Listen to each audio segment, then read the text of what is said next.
नमस्कार विद्यार्थी मित्रांनो. कालच आपल्यासाठी एक ऍड आलेली पहा, ती म्हणजेच नैनिताल बँक पहा, नैनिताल बँकची.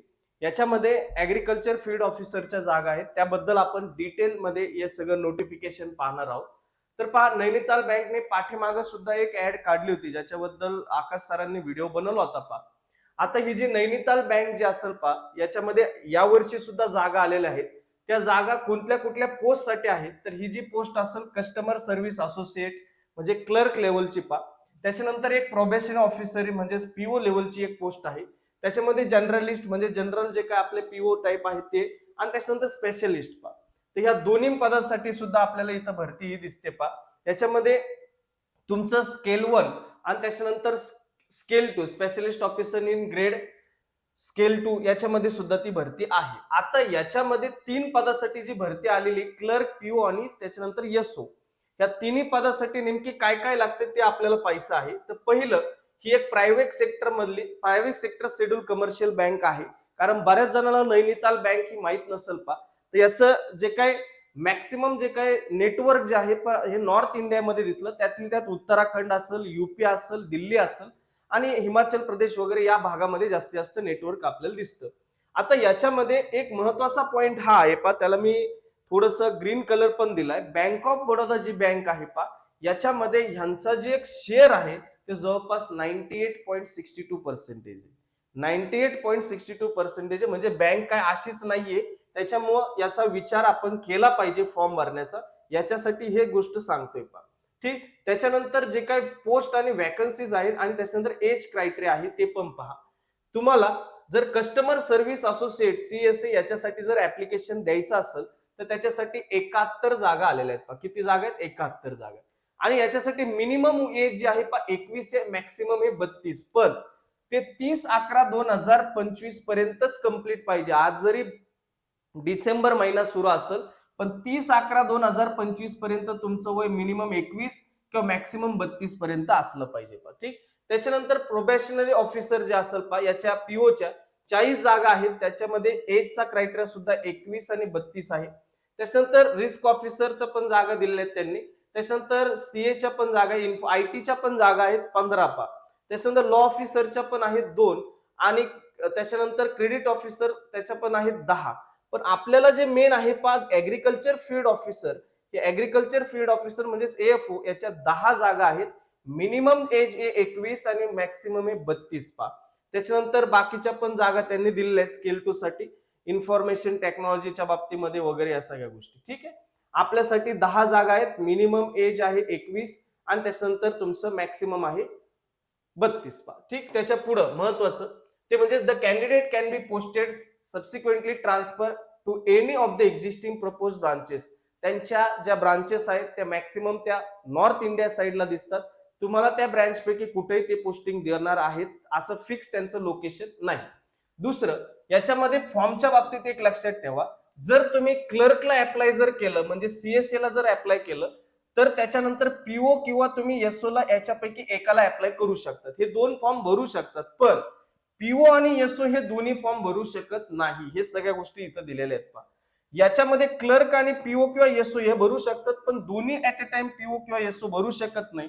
आणि जर तुम्ही दोन्ही भरले, त्याच्यातला जो शेवटचा फॉर्म भरलेला असेल तो तिथं ग्राह्य धरला जाईल पहा. तो तिथं ग्राह्य धरला जाईल, हेच याच्यामध्ये सांगितलेलं आहे. त्याच्यानंतर जे काही एज्युकेशन क्वालिफिकेशन लागणार आहे ते नेमकी काय काय लागणार आहे ते पहा. जर तुम्ही क्लेरिकल बेसला म्हणजे सीएसए ला जर समजा तुम्ही जर फॉर्म भरत असतात, तर तुम्हाला ग्रॅज्युएशन किंवा पोस्ट ग्रॅज्युएशन मध्ये मिनिमम मार्क 50% असले पाहिजेत पा.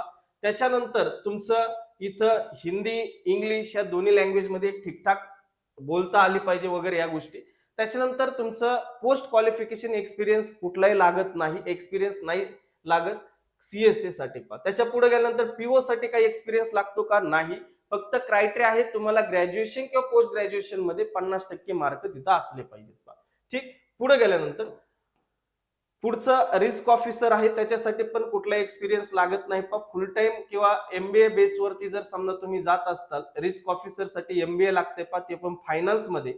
किंवा तुम्ही मास्टर डिग्री जर समजा मॅथमॅटिक्स मध्ये किंवा स्टॅटिस्टिक्स मध्ये किंवा इकॉनॉमिक्स मध्ये जर केले असेल तर तिथं तुम्हाला 60% तिथं असले पाहिजेत, 50 नाही 60%चा क्रायटेरिया. तर तिथं तुम्ही रिस्क ऑफिसर स्केल 1 साठी अप्लाय करू शकतात. ठीक. पुढे गेल्यानंतर पुढची पोस्ट आहे सीए.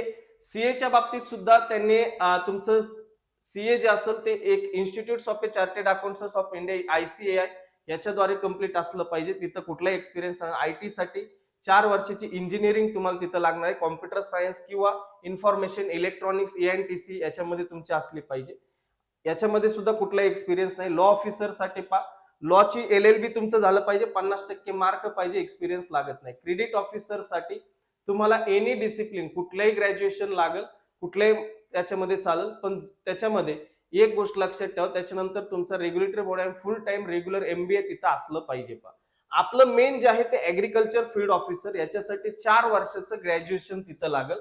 हे ग्रॅज्युएशन तुमचं ऍग्रिकल्चर मध्ये असेल तरी चालतंय, त्याच्यानंतर तुमचं हॉर्टिकल्चर असेल तरी चालेल, अॅनिमल हजबंडरी असेल तरी चालेल, veterinary science, dairy science, fishery science, PC culture, त्याच्यानंतर ऍग्रिकल्चर मार्केटिंग, कॉर्पोरेशन, त्याच्यानंतर कोऑपरेशन, त्याच्यानंतर कोऑपरेशन. ह्यांच्यामध्ये तुमचं जे काही ग्रॅज्युएशन असेल ते असलं तरी चालेल, एक्सपिरियन्स लागत नाही, हे लक्षात ठेवा.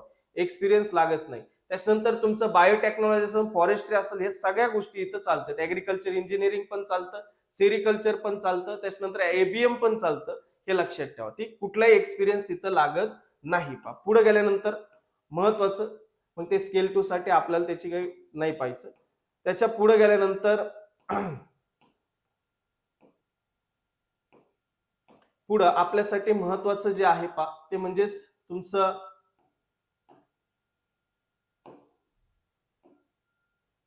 महत्वाचं आहे. त्याच्यानंतर ऑफिसर ग्रेड A किंवा स्केल 1 यांचं पेमेंट किती असेल, तर पेमेंट 48,480 म्हणजेच मागच्या जे काही आता अपग्रेड झालेला आहे नॅशनलाइज बँकेमध्ये जवळपास मला असं वाटतं 56च्या आसपास केला असेल बेसिक.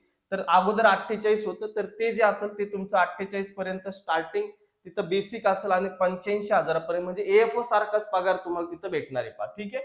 पुढे गेल्यानंतर इंडेमनिटी बॉन्ड आहे का, तर बॉन्ड आहे, हे लक्षात ठेवा. CSA साठी जर तुम्ही पोस्टेड होत असताल तर तुम्हाला 1.5 लाखाचा बॉन्ड आहे, म्हणजे 2 वर्षाचा प्रोबेशन पिरियड तुम्हाला तिथं करावं लागेल. म्हणजे 2 वर्षाच्या आतमध्ये जर जॉब जर सोडला 1.5 लाख तुम्हाला भरावं लागेल, ज्यावेळेस तुम्ही CSA या पदावर असताल त्यावेळेस. पण जर का तुम्ही स्केल 1 म्हणजेच ऍग्रिकल्चर ऑफिसर जर असताल तर 2 वर्षाच्या आत जर बँक सोडायची असेल तर 3 लाखापर्यंत तुम्हाला तिथं बॉन्ड भरावं लागेल. ठीक आहे.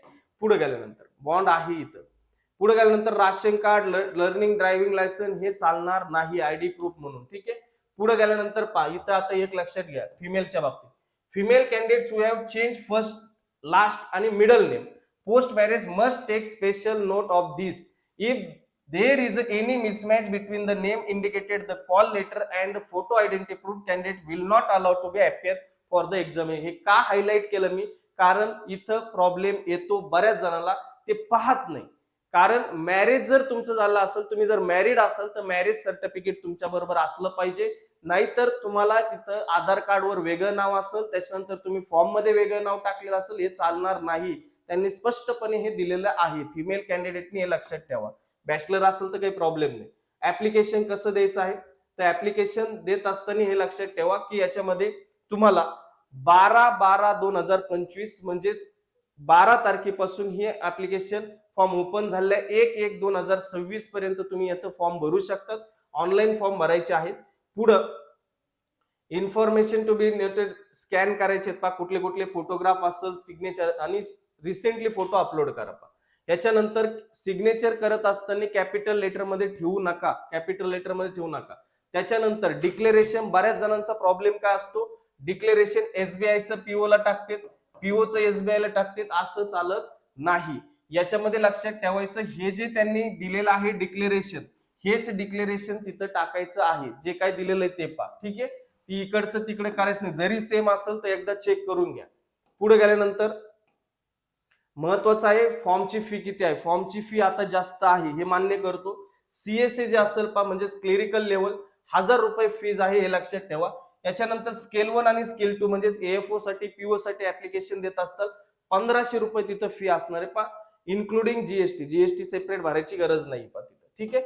पुढं आता सर कॅटेगरी वाईज आहे का, तर इथं कॅटेगरी वाईज काहीच दिलेलं नाही, सगळ्यांना एकच फी दिलेली आहे. पहा मी सगळं नोटिफिकेशन वाचले, इथं कुठल्याही प्रकारे कॅटेगरी वाईज जागा दिलेल्या नाही, कॅटेगरी वाईज तिथं पैशांचं पण दिलेलं नाहीये, तर ते सगळ्यांना एकसारखंच भरणं. मग सर फॉर्म कुठून भरायचं, तर फॉर्म जे असेल www.nainitalbank.bank.in या वेबसाईट वरती जायचं, अप्लाय ऑनलाईन हे जे तुम्हाला तिथं ऑप्शन दिसेल त्याच्यावरती क्लिक करायचं आणि फॉर्म भरून द्यायचा. पहा मग त्याच्यात जी माहिती विचारली ती माहिती तुम्हाला तिथं द्यायची. पहा ठीक आहे. त्याच्यानंतर ऑनलाईन मोड मध्येच तुम्हाला पेमेंट पण करायचं आहे. पुढे गेल्यानंतर डॉक्युमेंट स्कॅन व्यवस्थित करा, जे जे लागते तिथं साईन लागत असेल, फोटो लागत असेल, हे प्रॉपर तिथं साईन झालं अपलोड झालं पाहिजे. पहा तिथं गडबड करू नका, कारण हे आपल्या महाराष्ट्रात पेपर होणार नाही, हा पेपरला बाहेर जायचंय. पहा तिथं तुम्हाला एवढ्या लांबून कोणी आधार कार्ड आणून देणार नाही. पहा त्याच्यानंतर your online application will not be register unless you upload your photograph, signature, left thumb, impression and hand written declaration. यांनी स्पष्ट दिलेलं आहे, हे जर अपलोड झालं नाही तुमचा कुठलाही फॉर्म तिथं सबमिट होणार नाही. पहा ठीक आहे. त्याच्यामुळे या 3-4 गोष्टी महत्वाच्या असतील. पहा त्याच्यानंतर after registration online candidates are advise to take print out of their system generated online application form. Application फॉर्मची तुम्ही प्रिंट काढून ठेवायची आहे. ठीक आहे. पुढे गेल्यानंतर डॉक्युमेंट अपलोड कशा प्रकारे करायची ही त्यांनी प्रोसेस वगैरे दिलेली आहे. त्याच्या पुढे गेल्यानंतर महत्वाची नोटीस आहे, ते म्हणजेच काय, candidates are advise in their own interest to apply online search before the closing date and wait till the, शेवटपर्यंत इंतजार करू नका, म्हणजेच वेट करू नका, वाट पाहू नका. आत्ता भरायचा असेल फॉर्म तर आत्ताच भरून टाका, कारण शेवटी प्रॉब्लेम असा होऊ शकतो, त्यांचंही म्हणणं आहे, जर का समजा वेबसाईट वगैरे जर समजा बंद झाली किंवा त्याला फॉर्म भरायला लोड वगैरे जर आला, त्याच्यामध्ये आपले अपलोड होत नाही डॉक्युमेंट्स, अशा काही गोष्टी न होण्यासाठी आपण आत्ताच ऍप्लिकेशन भरायचं आहे. ठीक, तर या सगळ्या गोष्टी त्यांनी ऑलरेडी दिलेल्या आहेत. त्याच्यानंतर तुम्ही फॉर्म वगैरे भरला, तुमचा जे काही डाउनलोड करायचं असेल कॉल लेटर, त्याच्यासाठी सुद्धा तीच वेबसाईट आहे www.nainitalbank.bank.in. पा त्याच्यानंतर सेंटरवरती लक्षात ठेवायचं काय काय घेऊन जाय त्यांनी दिलेले. पा त्याच्यामध्ये जे तुमचं रजिस्ट्रेशन केलेलं ऑनलाईन ऍप्लिकेशन फॉर्म भरायचा, जे काही तुमचं कॉल लेटर असेल ते एक असलं पाहिजे, त्याच्यानंतर फोटोग्राफ रिसेंटली तुमचे असले पाहिजेत. पा ठीक आहे. त्याच्याशिवाय तुम्हाला एंट्री देणार नाही. रिपोर्टिंग टायमिंगला थोडंसं अगोदर पोहोचा, त्यांनी सरळ हे सगळं मेन्शन केलेलं आहे, ते कुठल्याही प्रकारे ऐकून घेतलं जाणार नाही. बऱ्याच जणांचा प्रॉब्लेम होतो, सेंटरला लेट पोहोचते आणि त्याच्यानंतर त्यांचा पेपरच होत नाही. अभ्यास तर भरपूर केलेला असतो. एक्झामिनेशनचे सेंटर कुठं आहेत पहा, फी जास्त आहे, जागा कमी आहेत, सेंटर सुद्धा लांब आहेत. खूप जण याचा विचार करणार नाही, पण ज्याला इथं जाणं शक्य असेल त्यांनी गेलं पाहिजे, कारण एएफओचा रिझल्ट तुम्ही पाहिलेला असेल. एएफओच्या ज्या तुम्ही जागा पहा 390च्या आसपास तिथं असतील. पहा हे वाढतील की नाही वाढतील याचा पण भरोसा नाही, बरेच जणांचा रिझल्ट पण भेटलेला नाही. मग त्यांनी अभ्यास तर केलेला आहे एएफओ साठी, मग त्याचा उपयोग इथं पण होऊ शकतो, बरं का, होऊ शकतो. ठीक आहे. तर याच्यामध्ये सेंटर जे आहे पहा, ते म्हणजेच तुमचं पहिलं नैनिताल आहे, हल्दीवानी. पहा त्याच्यानंतर डेहराडून आहे, रुकरी आहे, बरेली आहे, मेरठ आहे, मुरादाबाद आहे, युपी मधलं लखनौ आहे, जयपूर आहे, दिल्ली आहे, अंबाला आहे.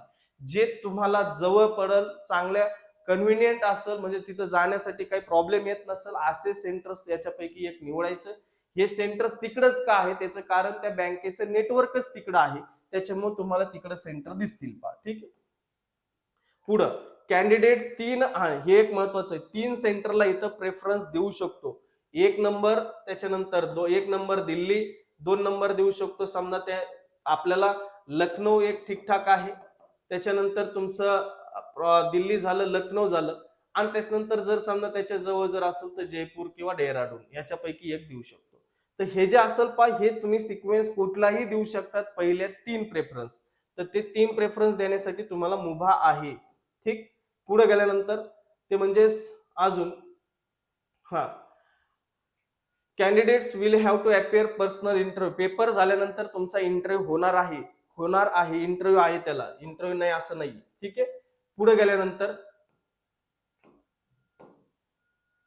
आता याच्यासाठी सिलेबस काय आहे पहा. सिलेबस जो असेल पहा, सीएसए साठी म्हणजे जे क्लिरिकल लेवलची जी पोस्ट असेल त्याच्यासाठी तुमचं रिझनिंग असेल, इंग्लिश असेल, त्याच्यानंतर जनरल अवेअरनेस असेल, specially reference to the banking awareness, त्याच्यानंतर कम्प्युटर नॉलेज, त्याच्यानंतर क्वांट किंवा क्वांटिटेटिव्ह ऍप्टिट्यूड.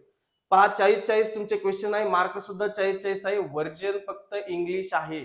कुठल्याही प्रकारची हिंदी वगैरे तिथं लँग्वेज नसणार आहे. 200 क्वेश्चन, 200 मार्क, प्रत्येकाला सेक्शनल टायमिंग आहे. असा टोटल 145 मिनिटाचा तुमचा पेपर असेल पहा. ठीक.